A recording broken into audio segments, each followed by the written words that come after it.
BRS మాజీ మంత్రి తలసాని శ్రీనివాస్ యాదవ్ తిరుపతిలో పర్యటించారు. ఈ సందర్భంగా ఆయన యాదవ్ సంఘాల నాయకులతో కలిసి కమ్యూనిటీ హాల్ను సందర్శించారు.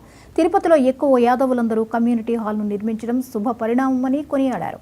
వన్ నేషన్ వన్ ఎలక్షన్ను స్వాగతిస్తున్నామన్నారు. జమిలీ ఎన్నికలకు మద్దతిస్తామన్నారు. అభివృద్ధి జరగాలంటే దేశం మొత్తం ఒకేసారి ఎన్నికలు జరగాలన్నారు. అదానీ వ్యవహారంలో వాస్తవాలు నిగ్గు తేల్చాలని మొదటి నుంచి తాము ఒకే మాట మీద ఉన్నామని స్పష్టం చేశారు. భూభారతి బిల్లు గురించి చర్చలు జరుగుతున్నాయన్నారు. స్టడీ చేసిన తర్వాత మాట్లాడతానన్నారు. ఆ ఇష్యూ మీద మేము ఉన్నాం. డెఫినెట్గా ప్రజాస్వామ్యంలో ప్రజల పక్షాన్నే మేము ఉంటాం తప్ప ఎవరో పెద్దవాళ్ళ పక్షాన ఉండేటువంటి అవకాశం ఆస్కారం ఉండదు. మేము ఏదున్నా ఫెయిర్గానే చెప్తాం తప్ప ఈ దాగుడు మూతలాట మాకు తెలియదు. తప్పకుండా ప్రజల పక్షాన నిరంతరం పోరాటం చేసేటువంటి పార్టీగా మేము ఉంటాం.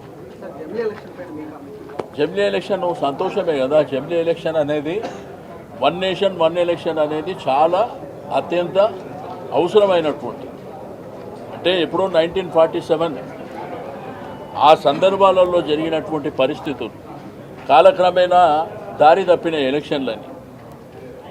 రెండోది వన్ నేషన్ వన్ ఎలక్షన్ అంటే అన్ని ఎలక్షన్లు, అంటే మండల స్థాయి నుంచి తీసుకుంటే మీకు మున్సిపాలిటీస్ కానివ్వండి, కార్పొరేషన్లు కానివ్వండి, అసెంబ్లీ కానివ్వండి, సేమ్ టైం పార్లమెంటు కానివ్వండి, అన్నీ జరగడం మూలాన ఖర్చు తక్కువవుతుంది.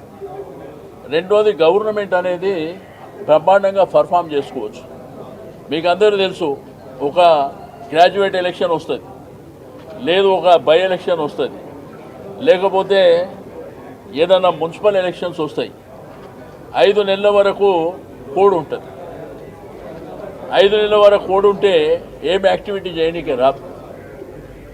కాబట్టి వన్ నేషన్ వన్ ఎలక్షన్ అనేది చేయడం మూలాన తప్పకుండా ప్రజలకు కూడా మేలు జరుగుతుంది. రాజకీయ పార్టీలో కూడా ఖర్చులు తగ్గుతాయి. ఫెయిర్గా ఎలక్షన్ జరిగిపోతుంది. ఎవరు గెలిచినా కానీ బ్రహ్మాండంగా గుడ్ గవర్నెన్స్ ఇవ్వడానికి కూడా అవకాశం ఉంటుంది.